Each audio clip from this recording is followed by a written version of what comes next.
तो चलो आज हम लोग करने वाले हैं रेड हॉट CuFe, मतलब कॉपर या फिर रेड हॉट और या फिर आयरन। अब कोई बच्चा ये बताएगा कि रेड हॉट क्या होता है? कोई बच्चा ये बता सकता है रेड हॉट क्या होता है? रेड हॉट क्या होता है, कोई बता सकता है? लाल रंग, मतलब इतना गर्म कर दिया जाए, इतना गर्म कर दिया जाए कि बिल्कुल रेड हो जाए, ठीक है, उसे बोलते हैं रेड हॉट। तो चलो देखो रेड हॉट क्या करता है। रेड हॉट क्या करता है,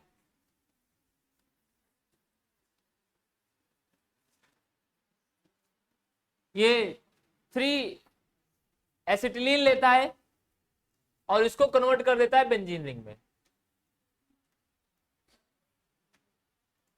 इसको कन्वर्ट कर देता है बेंजीन रिंग में।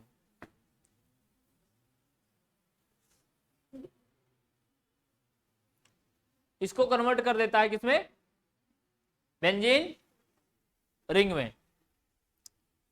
अब अगर मैंने आपको दे दिया, जरा सोचो, अगर मैंने आपको दे दिया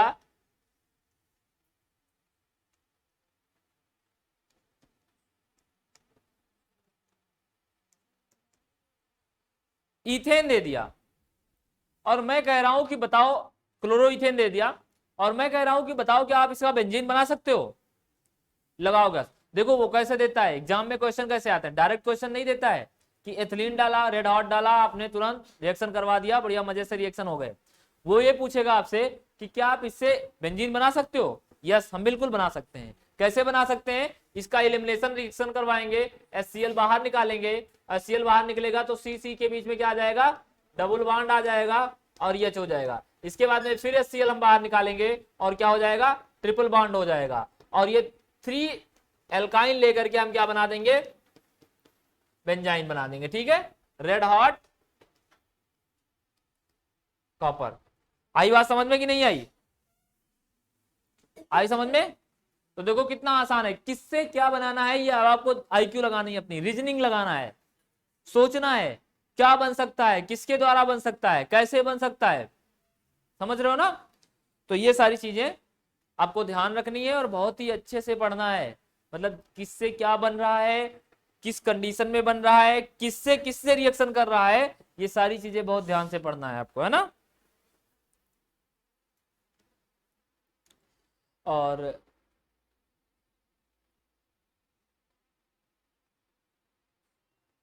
जरा ये बताओ कि इसके साथ रिएक्शन करके क्या बनाएगा?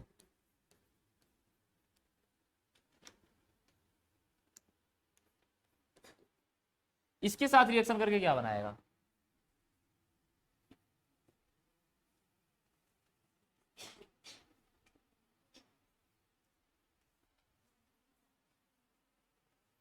इसके साथ रिएक्शन करके क्या बनाएगा?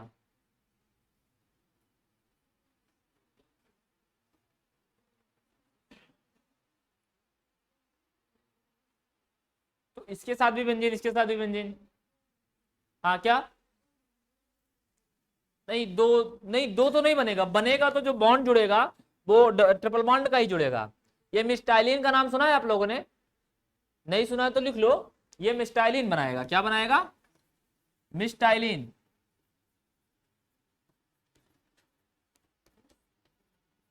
हाँ मिस्टाइलिन किसकी प्रेजेंस में बेटा? Copper red hot. मतलब क्या होता है कि रेड हॉट की प्रेजेंस में जब एथिलीन या सॉरी एसिटिलीन का रिएक्शन करवाया जाता है, रेड हॉट कॉपर या आयरन की प्रेजेंस में जब एसिटिलीन का रिएक्शन करवाया जाता है तो वो रिएक्शन क्या बनाता है? बेंजीन रिंग बनाता है। ठीक है, सबको समझ में आ रहा है बात?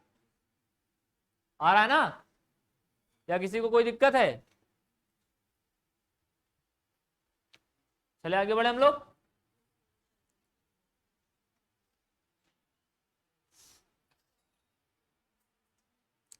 चलो अच्छा, अगर इतना हो गया है तो जरा एक रिएक्शन और तुम लोग करके दिखाओ। CH3 C triple bond C CH3, बताओ ये क्या बनाएगा?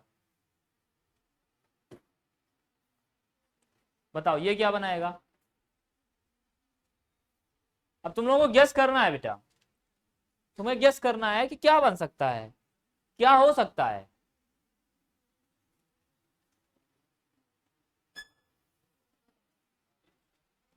क्या बन सकता है? टॉल्विन में तो एक CH3 होता है, टॉल्विन कैसे बन सकता है? जब इसका टॉल्विन नहीं बना तो उसमें तो एक CH3 और एक्स्ट्रा है। जब इसका टॉल्विन नहीं बन सका तो उसका टॉल्विन कैसे बन जाएगा? बोलो क्या बन सकता है?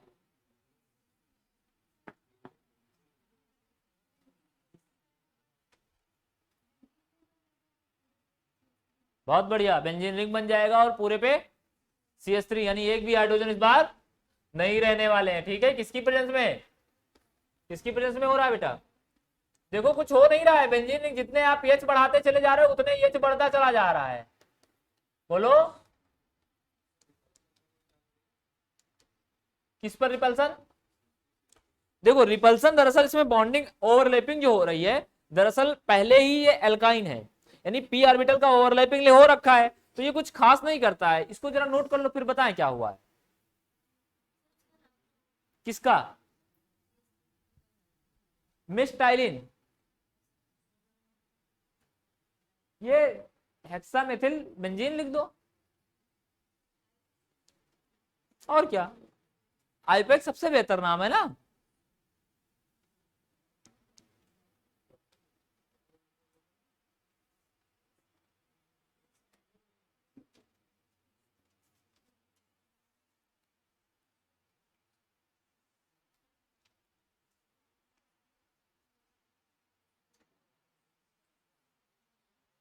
चलो देखो क्या हुआ है, देखो इसमें कुछ खास नहीं हुआ है।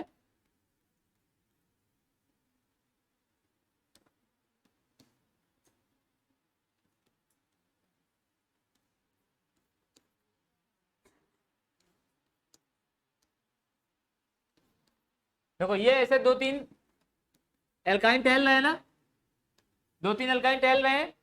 देखो बेटा हुआ क्या है, ये वाला बॉन्ड टूटा, इसके बीच में लगा, ये वाला बॉन्ड टूटा, इसके बीच में लगा, ये वाला बॉन्ड टूटा, इसके बीच में लगा, और क्या बन गया?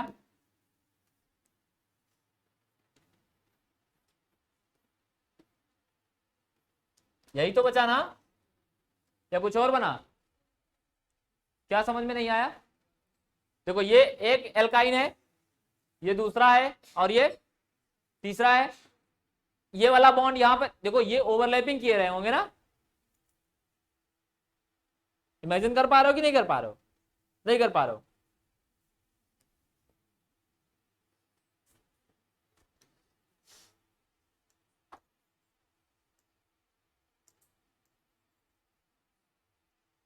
देखो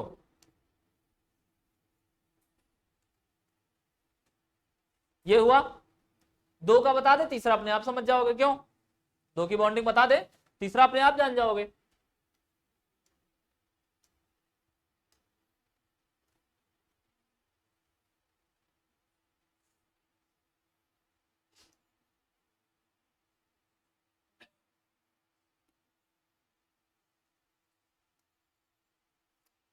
ये ओवरलैपिंग हुई, ये भी किसके बीच में है? अभी मत कराओ, अभी इसके बीच में करवा लो।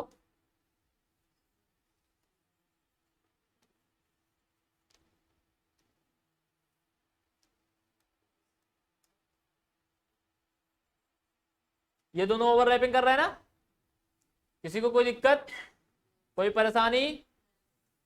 ये ओवरलैपिंग हो रहा है ना। अभी किसके किसके बीच में हो रहा है?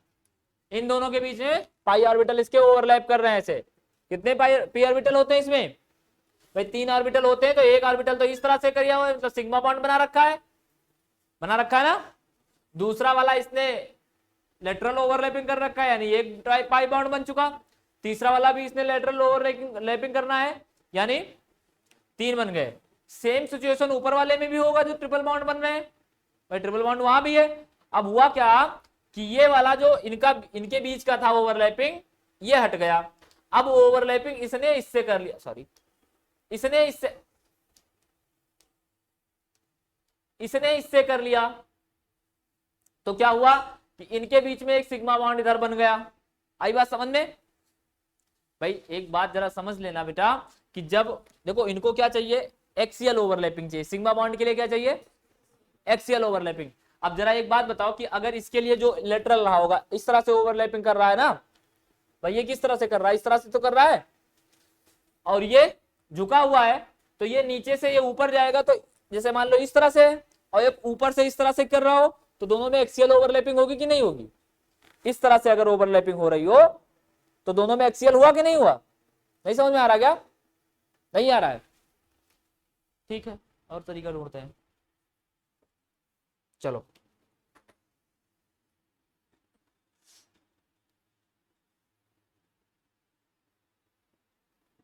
ये हुआ,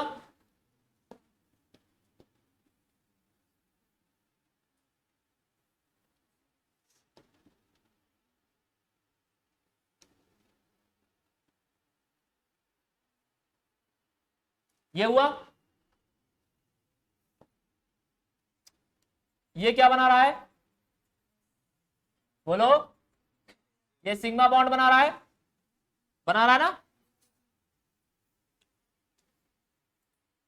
इसमें ओवरलैपिंग हुई, ये पाई बॉन्ड बना, बना कि नहीं बना, तो इसमें भी तो हुआ होगा, ऊपर नीचे दोनों तरफ तो होता है, क्यों, तो ये भी क्या बना, एक पाई बॉन्ड यानी डबल बॉन्ड बन गया।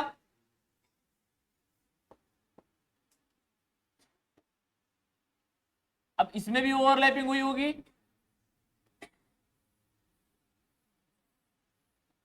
तो ये दूसरा वाला पाई बॉन्ड बना यानी ट्रिपल बॉन्ड बन गया कि नहीं बन गया।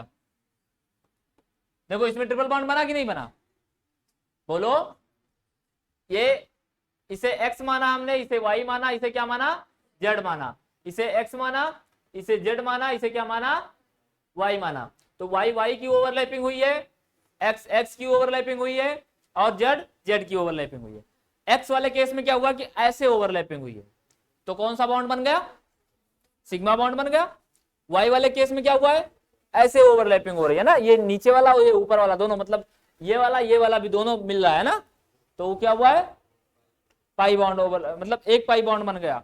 फिर दूसरा जो जेड एक्सिस पे था, मतलब आगे पीछे था, तो 3 एक्सिस थे ना, एक्स वाई जेड तीनों एक्सिस ही तो है, तीसरा वाला ऐसे ऐसे रहा होगा, तो चौथा वाला मतलब दूसरा वाला भी इसके पास भी ऐसे ऐसे वाला रहा होगा, ऐसे रहा होगा नहीं भाई, एक जब ऐसे हो चुका तो एक ऑर्बिटल अब ऐसे रहा होगा ना, बोलो भाई, एक ऐसे हो गया 1D 2D 3D, समझ रहे ना, 1D 2D 3D, यही तो 3D होता है ना, X axis Y axis Z axis, तो एक्स एक्सिस तो इस तरह एक्सियल ओवरलैपिंग कर रहा है, वाई क्या कर रहा है, लेटरल ओवरलैपिंग कर रहा है, यहां और यहां कर रहा है ना, जेड क्या कर रहा है, वही तो कर रहा है ना। अब समझ में आया कि दो इसमें पाई बॉन्ड बन रहे हैं, एक सिग्मा बॉन्ड बन रहा है, ठीक, दो पाई बॉन्ड और एक सिग्मा बॉन्ड। सेम यही सिचुएशन नीचे वाले एल्कीन के साथ भी तो होगा, बोलो, यही सेम सिचुएशन होगा कि नहीं होगा।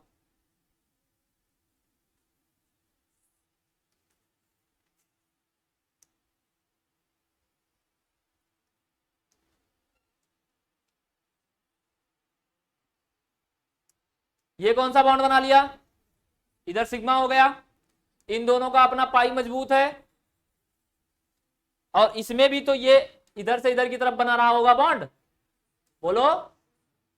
अब हुआ क्या समझना, अब इसमें मान लो हमने इसको मान लिया जेड एक्सिस, इसको क्या माना है, इसको हमने मान लिया एक्स, इसको क्या माना वाइट वाले से वाई, इधर देखो नहीं समझ नहीं पाओगे किसी भी हाल में, इधर भी अपना वाई हो गया, ये एक्स हो गया और ये क्या हो गया जेड हो गया। अब देखो जो रेड हॉट गया उसने क्या किया, रेड हॉट कॉपर, उसने इस वाले ओवरलैपिंग को दिया तोड़, ठीक, और इधर वाले ओवरलैपिंग को भी दिया तोड़, समझना इस बात को, ठीक। अब क्या हुआ कि इन दोनों में ओवरलैपिंग हो गई। अब बताओ ये लेटरल ओवरलैपिंग हो रही है या एक्सियल ओवरलैपिंग हो रही है, एक्सियल ओवरलैपिंग हुई कि नहीं हुई, तो अब इस कार्बन के बीच और इस कार्बन के बीच सिग्मा बॉन्ड आ गया कि नहीं आ गया, इस कार्बन और इस कार्बन के बीच ट्रिपल बॉन्ड टूटा, डबल बॉन्ड आ गया कि नहीं आ गया? इस कार्बन और इस कार्बन के बीच ट्रिपल बॉन्ड टूटा, डबल बॉन्ड आ गया कि नहीं आ गया? तो देखो इतना तो समझ में आ ही गया होगा कि यहां पर डबल बॉन्ड, यहां पर सिग्मा बॉन्ड और यहां पर फिर से डबल बॉन्ड। आई बात समझ में? फिर हम एक एल्कीन ऐसे ही और भी तो लेंगे जिसका एक्स तो ये है, और ये जो जेड वाला इधर टूटा था, जेड वाला जो इधर टूटा था वो इसके साथ, इधर वाला जो जेड टूटा था वो इसके साथ, कहां गया जेड, ये है जेड इसके साथ। अब जरा बताओ कि ये जब, अब बेटा देखो ये इस तरह से आ गया ना, बेंट हो गया ना, जिस तरफ इधर एक्सिस था उधर ही इसका भी तो एक्सिस हो गया, तो इस तरह से ओवरलैपिंग कर रहे हैं कि नहीं कर रहे हैं? तो फिर से सिग्मा बॉन्ड इसमें बन जाएगा कि नहीं बन जाएगा? और डबल बॉन्ड तो था ही, ये देखो बेंजीन रिंग ही तो बन गई है, हमसे टेढ़ी बनी है थोड़ी, देखो यही तो बनेगी ना, इसी में हाइब्रिडाइज करवा दो इसको, चलो बना लो इसको। तो यानी रेड हॉट की प्रेजेंस में बेटा क्या बनता है? रेड हॉट की प्रेजेंस में क्या बनता है? रेड हॉट कॉपर और आयरन की प्रेजेंस में क्या बनता है? क्या बनता है? देखो ये किसने किया है? हर जगह केमिस्ट्री घुसी है, दिमाग में भी। ये बॉन्ड टूटना समझ में आया बेटा?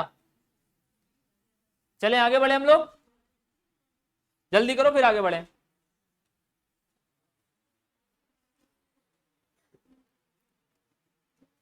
जल्दी करो जल्दी करो।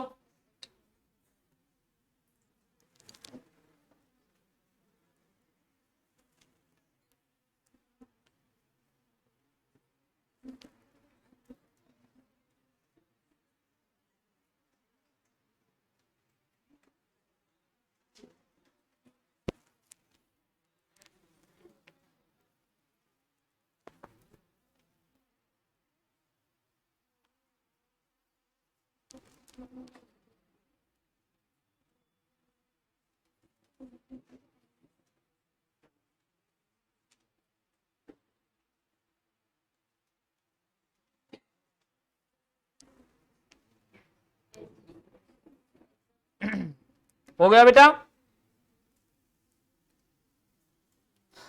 हुआ?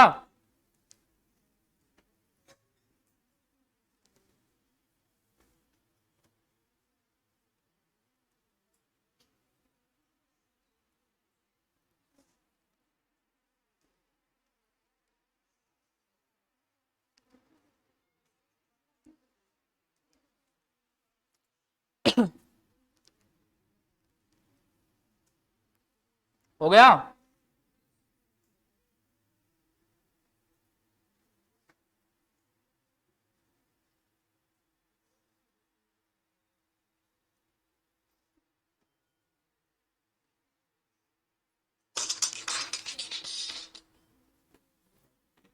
हो गया?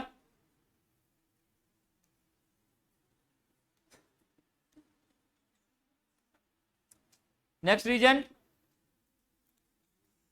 I2OH की प्रेजेंस में, देखो ध्यान रखना बेटा, I2OH जब होगा साथ में तभी ये रिएक्शन होगा, अन्यथा नहीं होगा। I2 जब OH के साथ होगा तभी होगा, अन्यथा नहीं होगा। तो ये देखो क्या करता है, इसके लिए जरूरी है कि मेथिल कीटो ग्रुप ढूंढना। क्या ढूंढना है? Methyl keto group. मतलब अगर कहीं कीटोनिक ग्रुप है, ठीक है, अगर कहीं कीटोनिक ग्रुप है तो उसका मेथिल ग्रुप ढूंढो तुम। क्या ढूंढो? मेथिल ग्रुप ढूंढो। जैसे कि मान लो हम एग्जांपल ले लेते हैं RC++O CH3, ठीक है। अब इसमें हमने डाल दिया I2 और OH, I2 और OH डाल दिया। अब देखो ये क्या बनाएगा, ये बनवाएगा बेटा आपका RC++O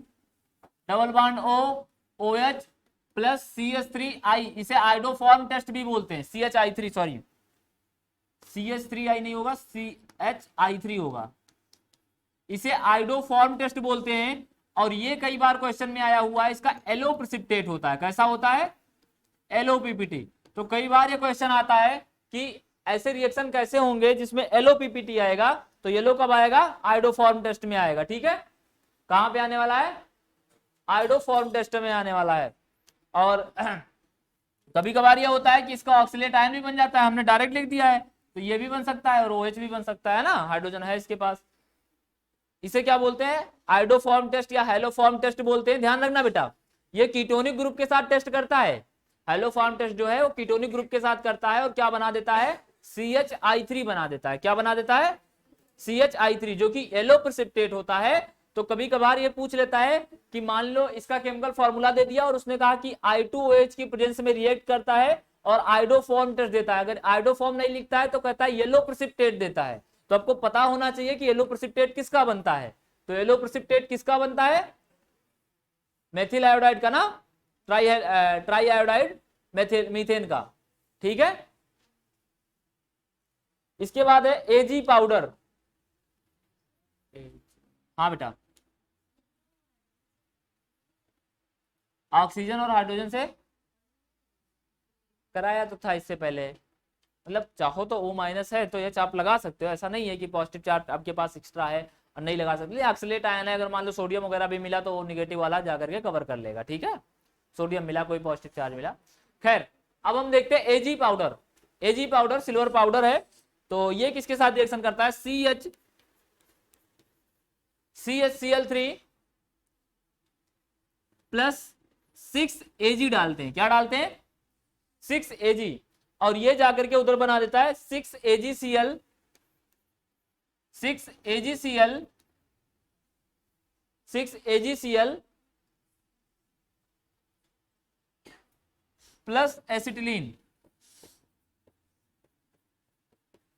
अब देखो ये करता कैसे रिएक्शन, रिएक्शन देखो कैसे करता है बेटा, CHCl Cl Cl, Ag कितने Ag हैं, Ag कितने हैं, 6 हैं। ये देखो 6 हमने लिख दिया।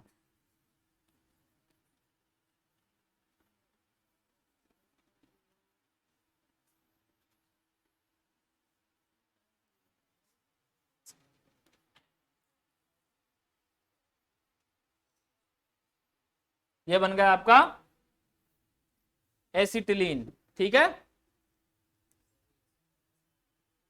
बैलेंस नहीं है, करो बैलेंस, कैसे नहीं है,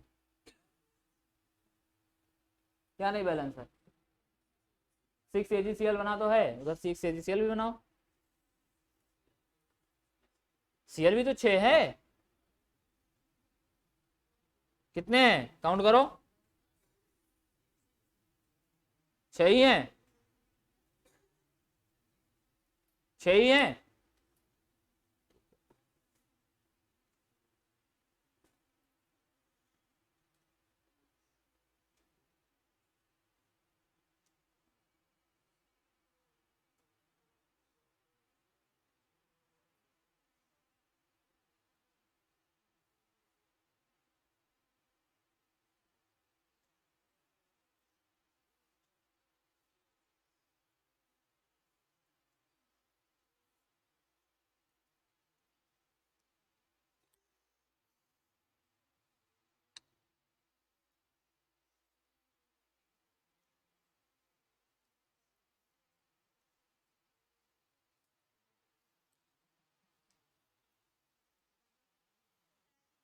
क्या हुआ, बंद कर दे, ठंडक लग रही है।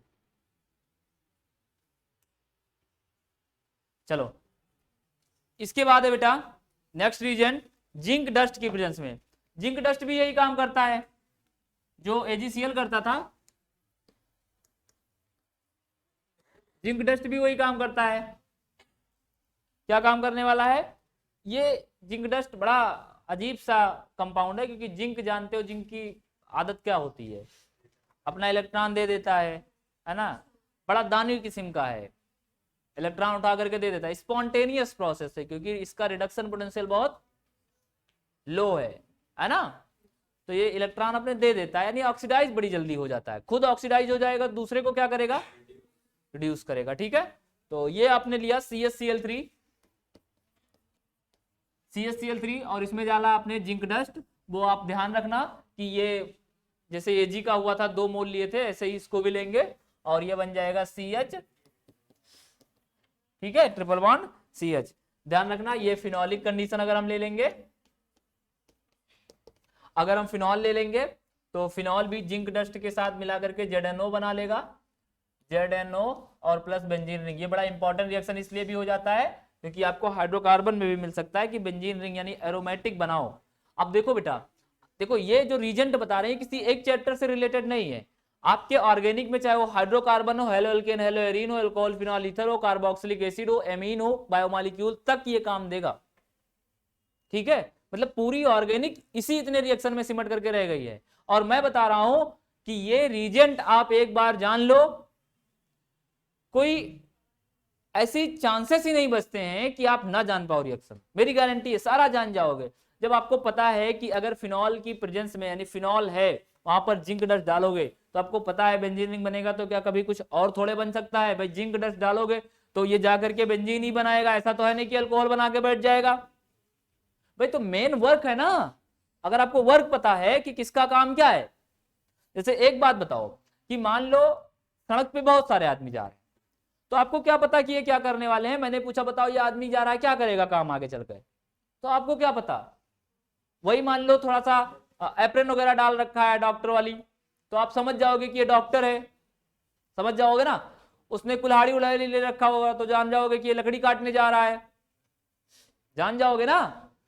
तो जब उसकी आप उसके जो पहनावा है, उसके चाल चलन है, जो उसके अस्त्र शस्त्र हैं, उनसे, अभी कोई लड़का बैग टांग के जा रहा है इसमें किताबें, तो आपसे मैं पूछूं बताओ ये कौन है, तो आप उसको कारपेंटर तो नहीं बता दोगे भाई, बैग कारपेंटर भी टांगता है, लेकिन इस बैग में किताबें हैं, उस बैग में टूल्स होते हैं, तो आप क्या बताओगे कि ये स्टूडेंट है? कैसे पता चला? क्योंकि आपको पता है कि स्टूडेंट की पहचान क्या है, पता है ना। तो जब आपको जिंक डस्ट की पहचान पता है कि ये क्या काम करता है, तो बताओ कहां से दिक्कत आ सकती है। मैं बार बार ये भी साथ में बताते चल रहा हूं कि जिंक डस्ट जो होता है ये क्या करता है, दूसरे को रिड्यूस करता है, खुद क्या करता है, यानी रिड्यूसिंग एजेंट हुआ कि नहीं हुआ? रिड्यूसिंग एजेंट हुआ कि नहीं हुआ? अब रिड्यूसिंग एजेंट तो जानते हो ना कि जो ऑक्सीजन को रिड्यूस करे या फिर हाइड्रोजन को जाकर के जोड़ा है ना, इस टाइप से हो जाता है। अब देखो इसके बाद में जिंक डस्ट के बाद में फिनॉल को बेंजीन में बना देता है। इसके बाद एक बड़ा ही इंपॉर्टेंट रिएक्शन बन जाता है CaC2। ये इसका थोड़ा सा आप लोग ये नहीं जान पाते हो कि ये रिएक्शन कैसे करता है। CaC2 कार्बाइड जिसे बोलते हो, है ना, इसको पढ़ा है कि नहीं पढ़ा है? कैल्शियम कार्बाइड, कदम नहीं पढ़े हैं? हाँ नहीं पढ़े हो, कैल्शियम की प्रॉपर्टीज में पढ़ा है नहीं पढ़ा है? सब बिल्कुल, क्या पढ़ा? हाँ नहीं, वर्क की नहीं बात कर रहे हैं, मतलब पढ़ा तो है ही है ना, केमिस्ट्री में तो ही है। अब तुम लोग जरा इसका हमको स्ट्रक्चर बता दो तो मैं मान जाऊंगी पढ़ा है। CaC2 का रिएक्शन बता दो स्ट्रक्चर।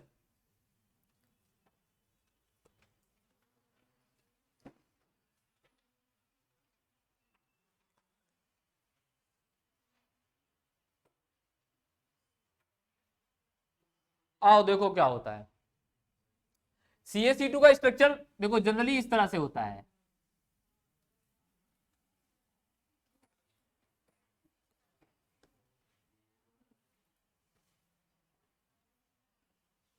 इस तरह से स्ट्रक्चर होता है जनरली।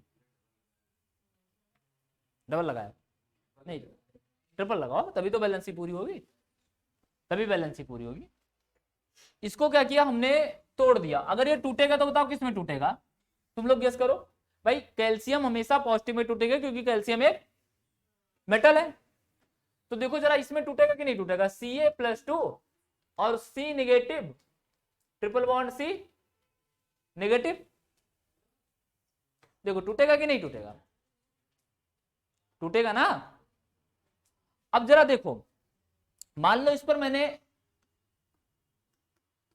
H2O का रिएक्शन करवा दिया, 2 H2O ले लूंगा, मतलब 2 ले लिया इसलिए क्योंकि 2 H+ की हमें जरूरत है, क्योंकि 2 H- है। तो अगर मैंने 2 H2O ले लिया तो यहां पर कितने निकलेंगे, 2 H+ निकलेंगे कि नहीं निकलेंगे, बोलो। और 2 H+ कहां जाकर के जुड़ेंगे, तो ये देखो एल्काइन बन गया कि नहीं बन गया। OH कहां गए, Ca के पास गए कि नहीं गए, तो CaOH का होल ट्वाइस बन गया कि नहीं बन गया, बन गया ना। इसको डायरेक्टली रिएक्शन करो ना। देखो Ca C2 plus 2H2O react करवाया जब हमने, तो ये बना CaOH का होल ट्वाइस। देखते रहना कैसे बना है, पूछते रहना। HC ट्रिपल बॉन्ड CH, यही तो बना ना, बोलो।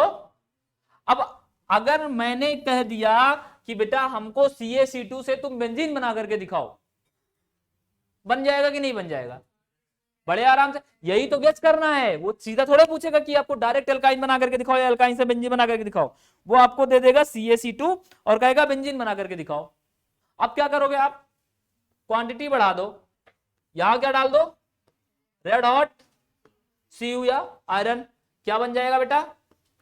जस्ट पिछले वाले रिएक्शन में पढ़ा है, रीजेंट में बन जाएगा ना।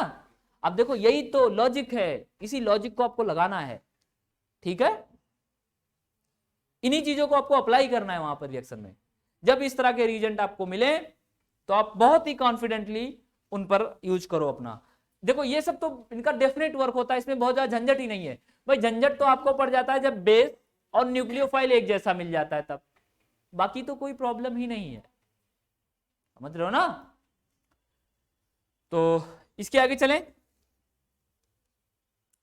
बताओ एल्कोहलिक KOH का वर्क लिखाने की जरूरत है कि नहीं है? बोलो एल्कोहलिक KOH,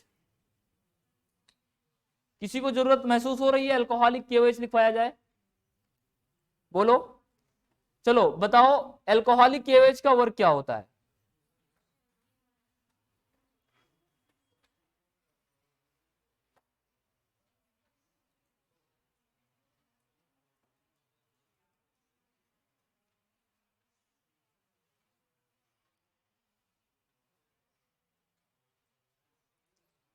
चलो बताओ एल्कोहलिक KOH का वर्क क्या होता है? सभी लोग बोलो, इतना तेज बोलो कि आवाज गूंज उठे। एल्कोहलिक KOH क्या बनाता है? एलिमिनेशन रिएक्शन करता है। अब जरा एक बात बताओ कि एलिमिनेशन रिएक्शन तो हो गया, अगर मुझे न्यूक्लियोफिलिक रिएक्शन करवाना है तो मैं क्या करूं? क्या ले लूं? एक्वस KOH ले लूंगा, समझ रहे हो ना। जब ये एल्कोहलिक KOH होता है तो ये बेसिक मीडियम में होता है, और जब हम एक्वस KOH लेते हैं तो ये एज अ न्यूक्लियोफाइल वर्क करता है। क्यों न्यूक्लियोफाइल वर्क करता है? क्योंकि जो वाटर है ये खुद एक न्यूक्लियोफाइल है, समझ रहे हो ना, और बेस नहीं है वाटर, ठीक है। लेकिन जब हम एल्कोहलिक ले लेते हैं तो वो बेसिसिटी जनरेट कर देता है KOH, ठीक है। मैं क्या कह रहा हूं, तुम लोगों के यहां तक रुक रहा है कि यहां से जा रहा है? रुक रहा है ना। नहीं, मैंने आपको जरा याद करो, एलिमिनेशन रिएक्शन और जब सब्स्टिट्यूशन रिएक्शन बताया था तो उसमें बताया था कि अगर कोई न्यूक्लियोफाइल प्रेजेंट है तो वो सब्स्टिट्यूशन रिएक्शन करेगा, और अगर कोई बेस प्रेजेंट है तो वो एलिमिनेशन रिएक्शन करेगा। ये बताया था ना, याद है ना सबको? बोलो सभी लोगों को याद है ना। अब उसमें जो बेस था वो जनरली KOH दो तरीके के हमने लिए थे, तो एक KOH हमने एक्वस लिया था और एक KOH हमने एल्कोहलिक लिया था। एक हमने एक्वस लिया था और एक हमने एक्वस लिया था और एक हमने एल्कोहलिक लिया था। एल्कोहलिक KOH लिया था तो एक्वस KOH में क्या हुआ था, ये जो OH था इसका टूटा था, वो एज अ न्यूक्लियोफाइल टूटा था, और प्रोडक्ट आपका ये बना था, ये बना था। और एल्कोहलिक जो था इसने एलिमिनेशन किया था और प्रोडक्ट आपका ये बना था, ठीक है। क्या सबको समझ में आया? सबको समझ में आया? आई बात समझ में?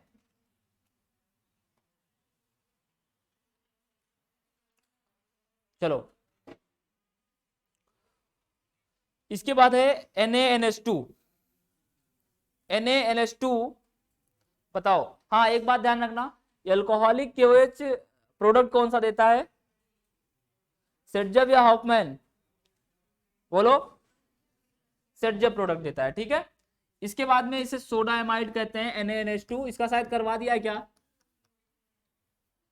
NaNH2, और NaNH2 के साथ रिएक्शन करवा दो आप, इसे सोडा एमाइड कहते हैं।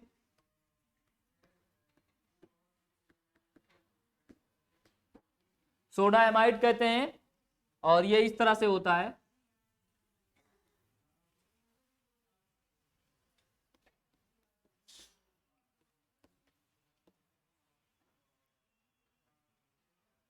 और ये भी क्या करता है, एलिमिनेशन करवाता है। बेटा ये बताओ कि NH2 इसमें तो बेस है, और ये टूटेगा तो Na प्लस और NH2 मतलब माइनस में टूटेगा, मतलब लोन पेयर में टूटेगा।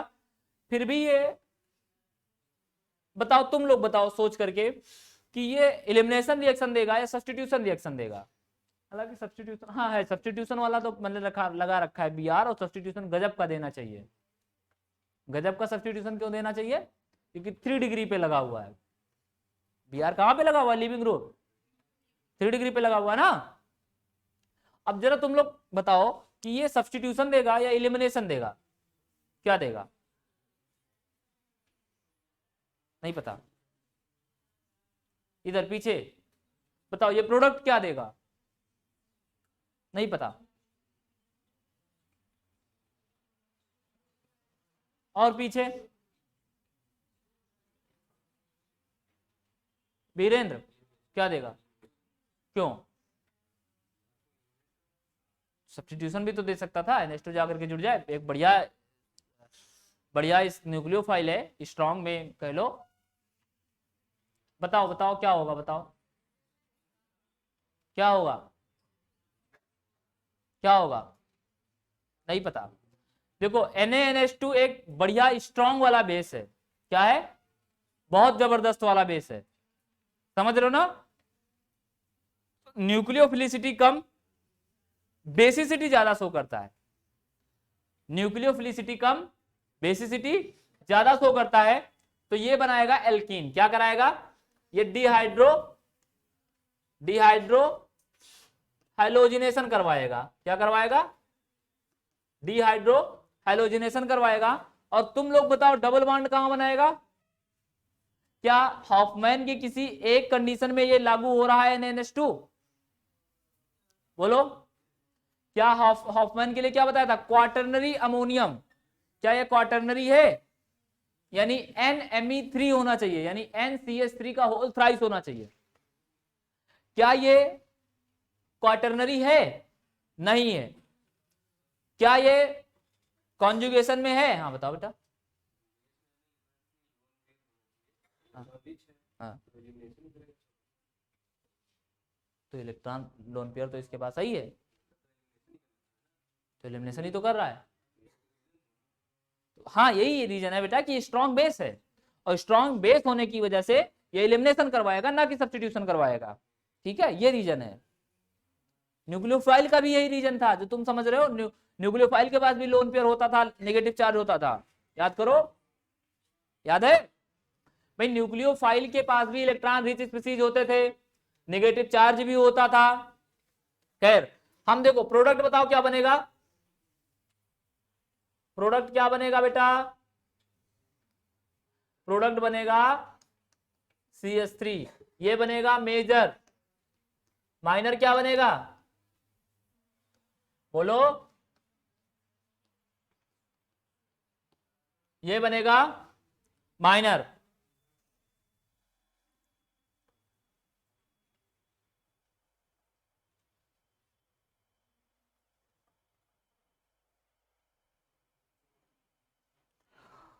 और एक रिएक्शन करके तुम लोग खुद बताओ, इस टाइप का रिएक्शन करना इसलिए भी जरूरी है क्योंकि मिलने वाला है, ठीक है। अभी कोई पूछ रहा था शायद, नहीं नहीं वो तो एसीटोन बन रहा है, मैं देख रहा हूं उसको कैसे बन रहा है। इसको मैंने अल्कोहलिक केवेज के साथ रिएक्शन करवाया, किसके साथ, अल्कोहलिक केवेज के साथ रिएक्शन करवाया। अल्कोहलिक केवेज के साथ रिएक्शन करने के बाद आप जानते हो कि ये एलिमिनेट कर जाएगा, यानी CH3 C double bond CH2 और यहां पर आ गया Cl, ये फाइनल प्रोडक्ट नहीं है, अभी तो और भी एलिमिनेशन हो सकता है ना, ये फाइनल प्रोडक्ट नहीं है। बताओ हम क्या डालें इसमें। अच्छा एक बात ध्यान रखना कि अगर मैंने फिर से इसमें अल्कोहलिक KOH डाल दिया तो बताओ क्या ये रिएक्शन करेगा कि नहीं करेगा। अगर मैंने अल्कोहलिक KOH डाल दिया तो क्या ये एलिमिनेशन करेगा कि नहीं करेगा।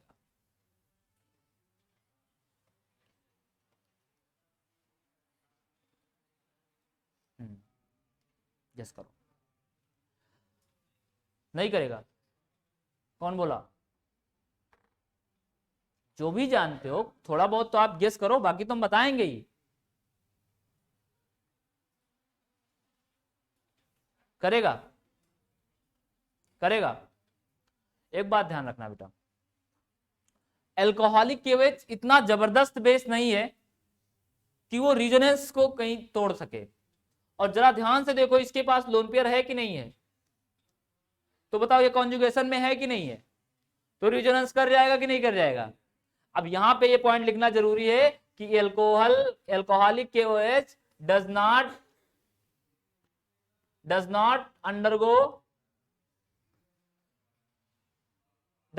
गिव अंडरगो क्यों, वो थोड़े जाता है, does not give elimination reaction because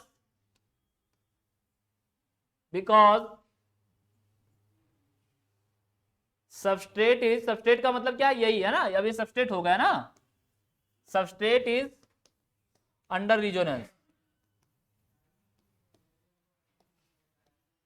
substrate क्या है यहां पर, रिजोनेंस में, इसलिए अल्कोहलिक KOH। अब हमेशा ध्यान रखना बेटा कि जब रिजोनेंस में आ जाए, जब कोई रिजोनेंस में बन रहा हो, यानी पहले ही डबल बॉन्ड लगा हो और उसके बाद में क्लोरीन जुड़ा हो, यानी आप इस तरह से क्लोरीन जुड़ा हो वहां पर KOH डाल करके आप एलिमिनेशन करवा सकते हो। लेकिन डबल बॉन्ड के साथ अगर Cl जुड़ा हुआ है वहां पर अगर आपने अल्कोहलिक KOH डाला तो due to resonance alcoholic KOH इतना स्टेबल नहीं है कि उसको एलिमिनेट कर सके। आई बात समझ में। तो इसको एलिमिनेट करने के लिए हम क्या लेंगे फिर यहां पर सोडा, बहुत स्ट्रांग वाला, मतलब सबसे जबरदस्त बेस है ये, बढ़िया वाला। अब देखो क्या बन जाएगा बेटा, CH3C triple bond CH NaNH2 लेंगे, NaNH2 सोडा एमाइड लेंगे, सोडा एमाइड, बढ़िया बेस है। यानी ये क्या है, बेस है, एक बढ़िया बेहतरीन एक बेस है। अच्छा एक बात ध्यान रखना, यहां तक पहुंचने के लिए हमें इतना सफर तय करना पड़ा। अगर हम एक्सेस में NaNH2 भी ले लेंगे तो भी ये रिएक्शन सीधा क्या पहुंचा देगा, एल्काइन बना देगा। बोलो सबको समझ में आ रहा है कि नहीं आ रहा है, सबको समझ में आ रहा है कि नहीं आ रहा है। मैंने क्या कहा है, एक्सेस में अगर हमने NaNH2 ले लिया है तो क्या बना देगा, सीधा एल्काइन बनाएगा। अगर हमने अल्कोहलिक KOH लिया है तो पहले एल्कीन बनाएगा, और एल्कीन बनाने के बाद क्या होगा, एल्काइन बनाने के लिए हम अल्कोहलिक KOH का यूज नहीं करेंगे, हम किसका यूज करेंगे, NaNH2 का। क्या सबको समझ में आया, सबको समझ में आया कि नहीं आया।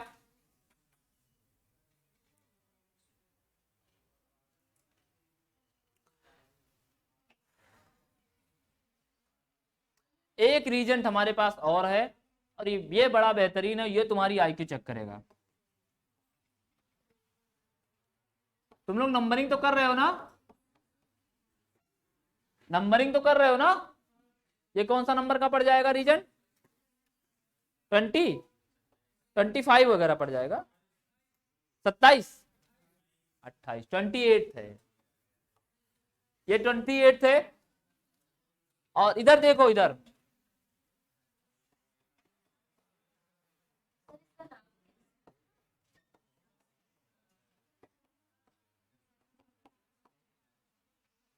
नाम कुछ भी हो, इतना मैं बता सकता हूं आपको कि ये एज अ बेस वर्क कर रहा है। ये क्या है, एक बेस वर्क करेगा। कुछ भी नाम रख लो जो आपको लग रहा हो, यहां से यहां कार्बन काउंट कर लो और नाम रख लो। इतनी छोटी छोटी बातें हमें बताने के लिए न रखो, ऊपर से ऊपर काउंट कर लो, 2 नंबर पे मेथिल आ जाएगा, ऑक्सी है और सोडियम बन रहा है ना। आप ये बताओ कि ये वर्क क्या करेगा, बोलो बोलो बोलो बोलो। ये वर्क क्या करेगा?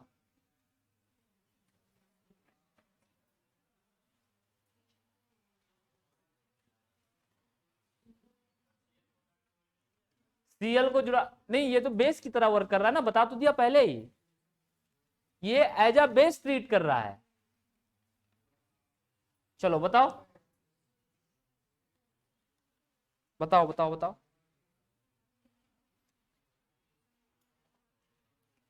बताओ। OH कहाँ लगा रखा है हमने?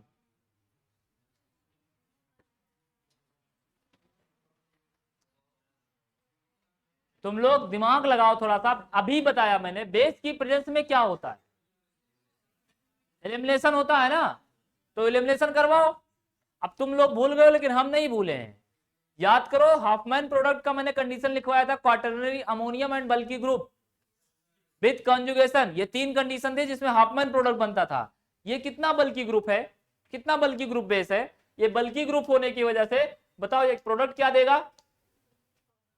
हॉफमैन की कंडीशन लिखवाया था ना, क्वाटरनरी अमोनियम बल्की ग्रुप कॉन्जुगेशन में बेस हो जाए तो क्या बनाएगा, हॉफमैन प्रोडक्ट बनाता था, याद है। तो ये प्रोडक्ट क्या बना देगा बेटा, ये प्रोडक्ट बनाएगा CH2 डबल बॉन्ड CH2 और CH3। नोट कर लो इसको।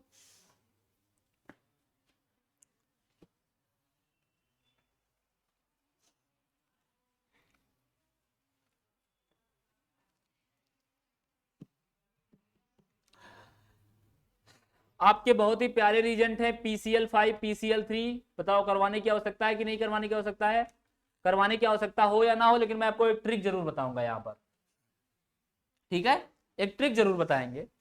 PCl5 और PCl3 हम कहाँ पढ़ते हैं, हेलो एल्केन हेलो एरीन में पढ़ते हैं। PCl3 PCl5 वर्क क्या करता है, ये OH को रिप्लेस करके और हेलो एल्केन बनाने में मदद करता है। बढ़िया बेहतरीन ट्रिक बता रहे हैं, इससे आपको रिएक्शन का समय बच जाएगा, रिएक्शन नहीं करवाना पड़ेगा और बहुत आसानी से जान जाओगे। ये रहा आपका ROH, ठीक है, ये रीजन का 29वां नंबर डालना PCl5 PCl5। अब देखो आपको बनाना कैसे है, Cl Cl Cl Cl Cl। अब देखो करना क्या है आपको, यहां से इसको तोड़ो, यहां से इसको तोड़ो, अब बाकी जिसके सामने जो आ रहा है उसको मिलाते चले जाओ, प्रोडक्ट यही बनेगा। देखो प्रोडक्ट क्या बनेगा, RCl plus POCl3 plus HCl। बताओ प्रोडक्ट यही बनता था कि नहीं बनता था, बनता था ना। दूसरा ट्रिक देखो PCl3 के केस में क्या होगा, PCl3 के केस में भी यही होगा, Cl Cl Cl, यहां से तोड़ो यहां से तोड़ो, क्या बना RCl plus HCl plus POCl, यही तो बनता था ना। ये बेहतरीन ट्रिक है, आपको वो मैकेनिज्म नहीं करवानी पड़ेगी, बाकी मैकेनिज्म तो जानते हो ना सभी लोग, इसका कैसे रिएक्शन हुआ ये तो जानते हो ना सभी लोग, बोलो। अब देखो ये याद करने वाली चीज है कि जब कभी अल्कोहल को ये PCl5 PCl3 देखेगा तो इसके अंदर एक बहुत अजीब सा कीड़ा है, उठा करके पूरा क्लोरीन को अटैक करवा देगा, मतलब क्लोरीन जोड़ करके आ जाएगा, है ना। चलो नोट कर लो नोट कर लो नोट कर लो।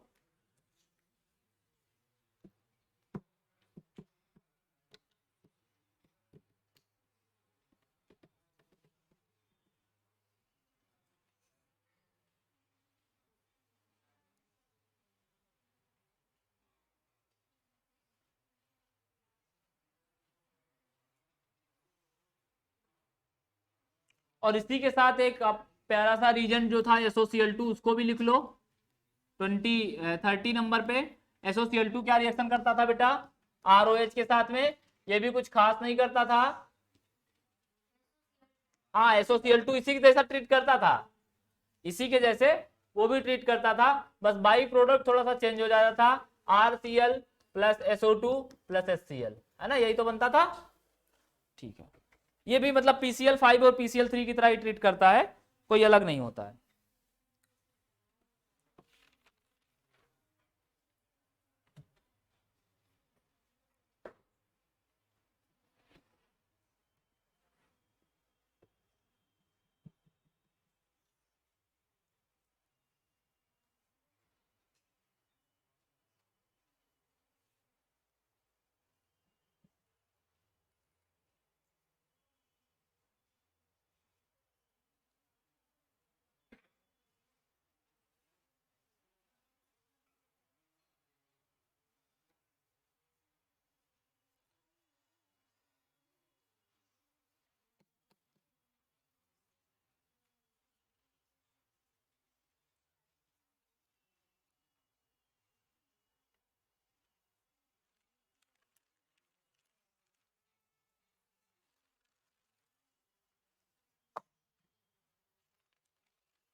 हो गया? हो गया बेटा सबका?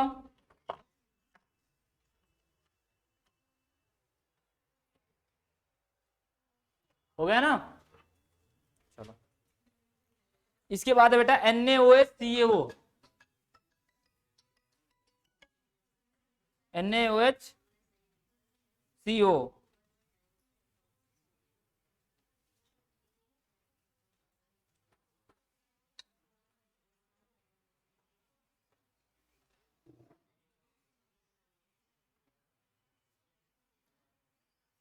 ओके,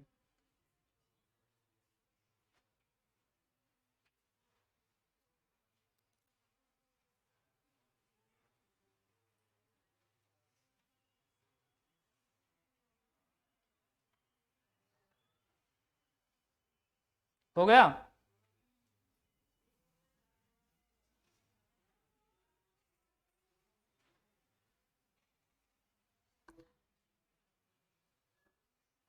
चलो, इसके बाद है NaOH CaO।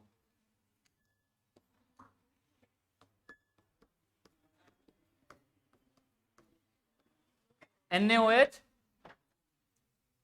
CaO।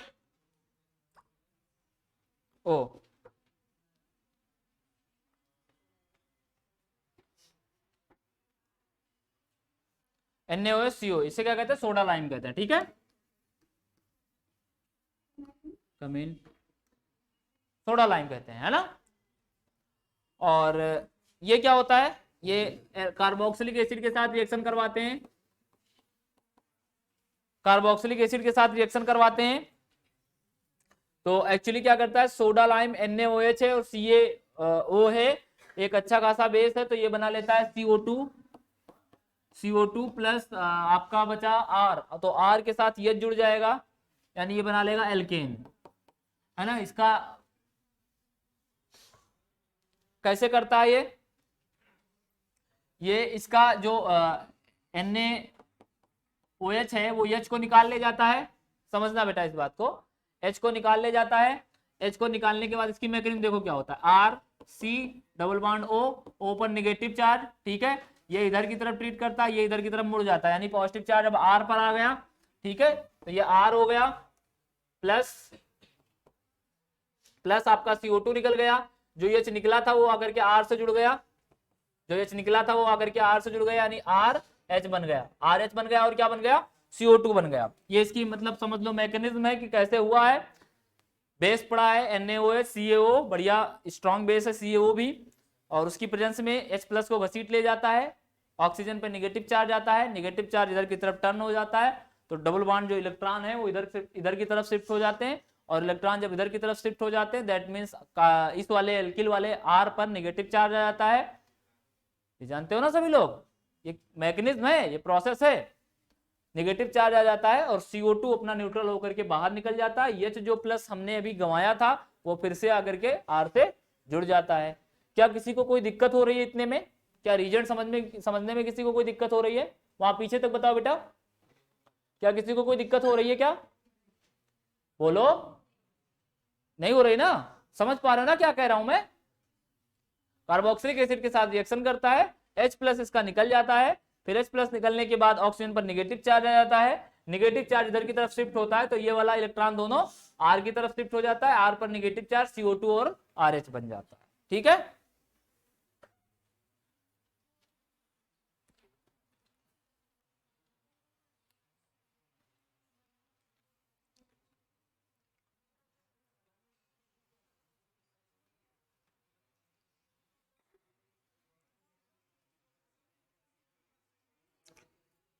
चलो इसके बाद है AlCl3। AlCl3 स्ट्रक्चर इसका इस तरह से होता है, AlCl3, यहां पर वैकेंट ऑर्बिटल होता है, इसके p ऑर्बिटल होता है ना एक वैकेंट, इधर ध्यान दो बेटा नहीं तो नहीं समझ पाओगे, इसका p ऑर्बिटल वैकेंट होता है, इसमें इलेक्ट्रॉन एक्सेप्टिंग का काम करता है, यानी इलेक्ट्रॉन डिफिशियंट होता है ऑलरेडी, ये अगर पाए तो इलेक्ट्रॉन को ले ले, है ना, तो इलेक्ट्रॉन एक्सेप्टर का काम करता है। तो AlCl3 रिएक्शन करके क्या करता है? AlCl3 सीधी सी बात है कि अटैक ही करवाएगा ना, किस तरह से बिहेव करता है ये खुद एक इलेक्ट्रोफाइल की तरह बिहेव करता है ना, क्यों इतना दबे मन से क्यों कह रहे हो? इलेक्ट्रॉन डिफिशियंट है तो इलेक्ट्रोफाइल की तरह ही बिहेव करेगा, है ना? तुम लोग इतने रीजन, कितने रीजन अभी तो बहुत कम हुए ना, 32-33 हुए हैं। मैं तो 60-70 का टारगेट बना के चल रहा था कि एक साथ करवा देते हैं। तो अगर आप 70 रीजन जान जाते हो तो बेटा मैं बता रहा हूं कि ऑर्गेनिक में कोई ऐसा रिएक्शन ही नहीं बना, 70 रीजन के अलावा कुछ डाल देंगे। भाई क्या डालेंगे? उनको भी वही मिलेगा ना, NaNH2 NaOH CaO, उनको भी जिंक ही मिलेगा डालने को, उनको भी PCC PDC ही मिलेगा डालने को, और वो बना करके डालेंगे रीजन जो आपके सिलेबस में ही नहीं है। क्यों डालेंगे? है ना? RMGX बार बार घुमा करके डालेंगे वो, है ना? क्वेश्चन में यही क्वेश्चन बार बार लौट लौट के आएंगे जो रीजन आप पढ़ रहे हो। तो देखो होता क्या है कि अगर आपकी रीजन पे पकड़ मजबूत है तो खेल तो अपने आप जीत गए तुम। कोई खेल खेल रहे हो और आपकी मजबूती, आपकी पकड़ जो है वो खिलाड़ियों पे अच्छी है। आप, आपका जो खिलाड़ी है उस पे बहुत अच्छी पकड़ है, परिणाम अपने आप आ गया। जब आपका खिलाड़ी अच्छा है, उस पर आपकी पकड़ अच्छी है, आपकी हर बात मानता है, तो आप तो वैसे ही जीत गए। बोलो, तो यहां पर खिलाड़ी कौन है? रीजेंट। खेल कौन सा चल रहा है? रिएक्शन का। किंग मेकर कौन है? तुम लोग। लगाओ तुक्का, बनाओ रिएक्शन। कैसे नहीं होगा? जब रीजेंट हमें पता है, कैसे नहीं होगा?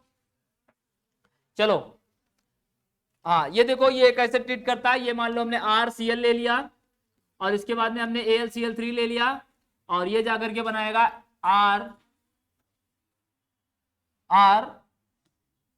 नेगेटिव, नहीं R पॉजिटिव,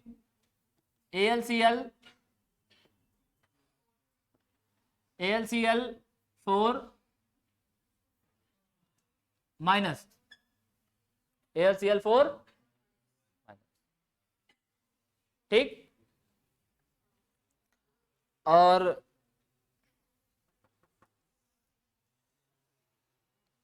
अगर एसिल ग्रुप बनाना है RCOCl, कुछ याद आ रहा है तुम लोगों को? लग रहा है, बताओ कौन सा रिएक्शन करवाता है?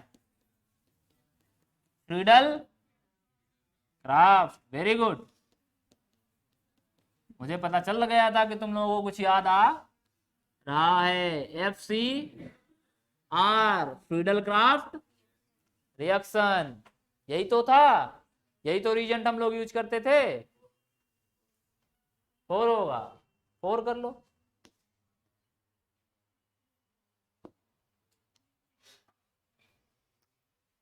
ठीक,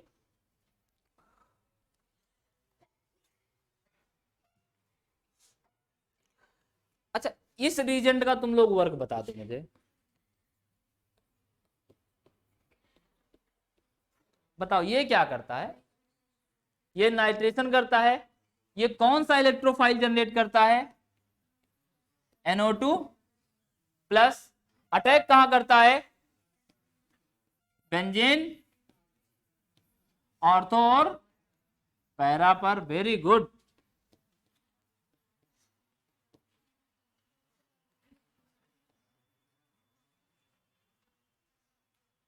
नाइट्रेटिंग हो गया ना। इस NO2 का कभी कभार नाम भी अगर पूछ लिया जाए तो इसे बोलते हैं नाइट्रोनियम आयन। क्या बोलते हैं? नाइट्रोनियम आयन बोलते हैं।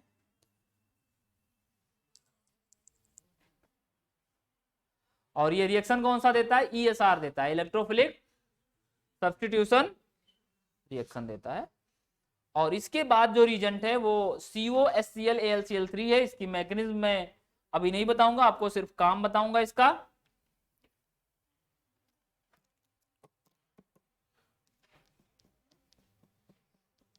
हो गया? दो रीजेंट, दोनों आपस में भाई भाई से हैं, दोनों रीजेंट का वर्क लगभग एक जैसा है। पहला है COHCl AlCl3, COHCl AlCl3, इसका रिएक्शन मैंने करवाया है आपको मैकेनिज्म भी समय आने पे कहो तो बता देंगे कि अभी बता दें। CO का बॉन्ड टूटता है, याद करो, तुम लोग इसकी मैकेनिज्म करके दिखाओ। इसे गटरमैन कोच रिएक्शन बोलते हैं। क्या बोलते हैं? गटरमैन कोच रिएक्शन बोलते हैं। और इसी तरीके से एक रिएजेंट और भी होता है, HCN और AlCl3। HCN AlCl3 जिसे बोलते हैं Gattermann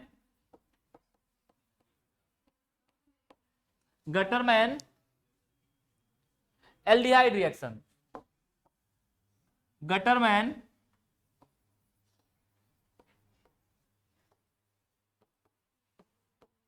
aldehyde reaction, Gattermann aldehyde reaction.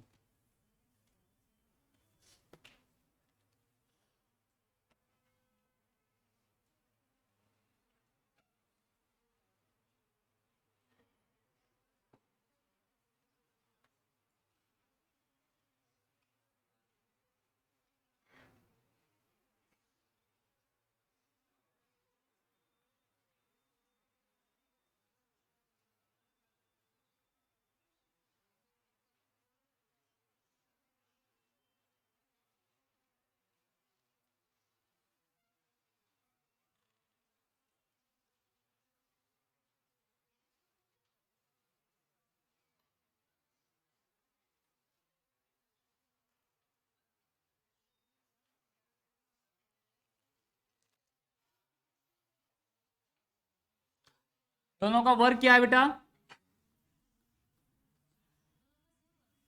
दोनों का सेम वर्क है। हाँ, ये एल्डिहाइड बेंजीन से क्या बनाता है?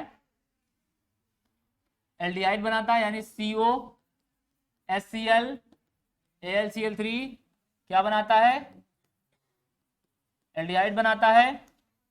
और इसमें ही अगर डाल दो HCN AlCl3 और इसके साथ डाल दो H2O, ठीक है, तो ये आपका बना देता है, ये भी एल्डिहाइड बना देता है। दोनों का काम एक जैसा है, बस रीजेंट में दिक्कत है। वो गटरमैन कोच है, ये गटरमैन एल्डिहाइड रिएक्शन। दोनों नेमिंग रिएक्शन टाइप के हैं। हाँ, नेमिंग ये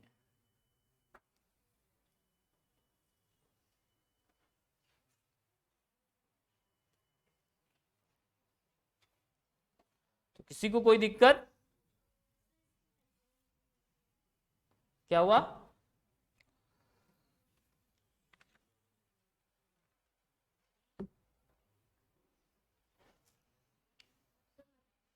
मैकेनिज्म किसकी? CO2 की। कार्बन मोनोऑक्साइड बना लो, एक पर चार्ज आएगा, किस पर चार्ज आएगा? ऑक्सीजन पे पॉजिटिव आएगा, कार्बन पर नेगेटिव आएगा। इसके बाद में H का अटैक करवा दो। H कहाँ अटैक करेगा? H+, कार्बन पर अटैक करेगा, तो ये बॉन्ड टूट जाएगा, एल्डिहाइड बन गया। ठीक है, चलो इसके बाद देखो P2O5, P2O5, P2O5 इसका काम क्या है? डिहाइड्रेटिंग एजेंट है। क्या है? Dehydrating agent. डिहाइड्रेटिंग क्या होता है बेटा? डिहाइड्रेटिंग एजेंट है। डिहाइड्रेटिंग क्या होता है? रिमूवल ऑफ वाटर, इसे बोलते हैं डिहाइड्रेटिंग एजेंट बोलते हैं। ठीक है, अब देखो आपने दो कार्बोक्सिलिक एसिड ले लिया,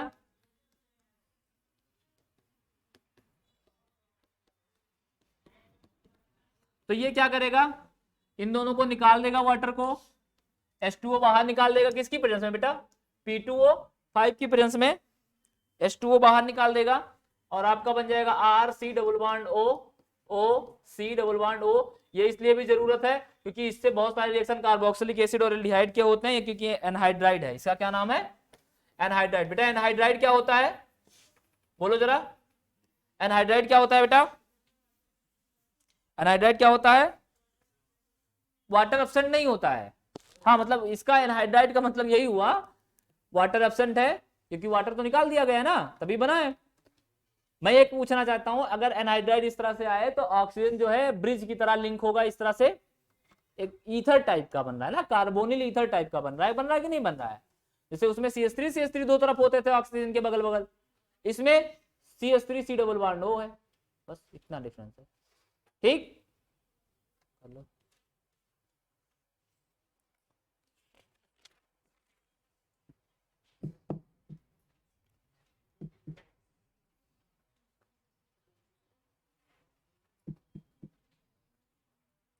इसके बाद है सोडियम मेटल।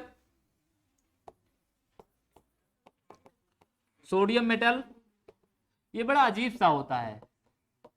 ये आप जानते हो सोडियम का टुकड़ा वाटर में डालने पे वो जलने लगता है।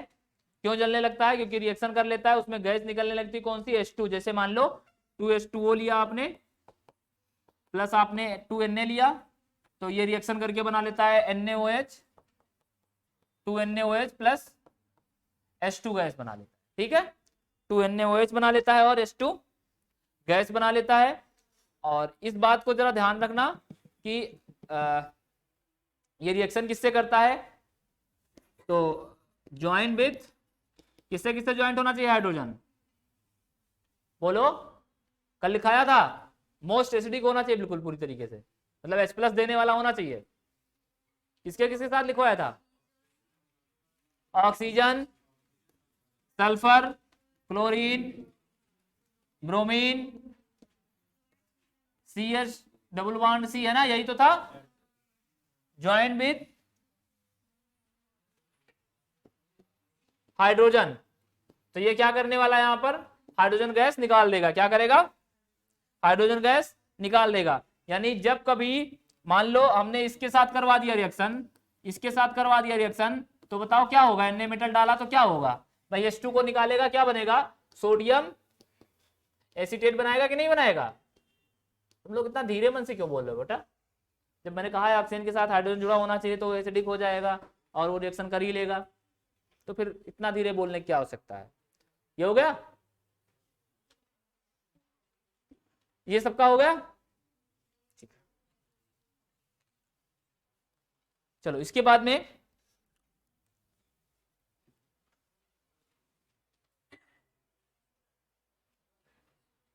एक जो सबसे खास रिएक्शन है वो तो करवाया नहीं। बताओ इसका रिएक्शन क्या होगा? CH3C ट्रिपल बॉन्ड क्या हुआ? Na। बताओ क्या बनेगा? क्या बनेगा? रिएक्शन करेगा भी कि नहीं करेगा? यस करेगा, क्यों नहीं? बनेगा CH3C triple bond Na plus half H2 बाहर निकलेगा। क्या निकलेगा?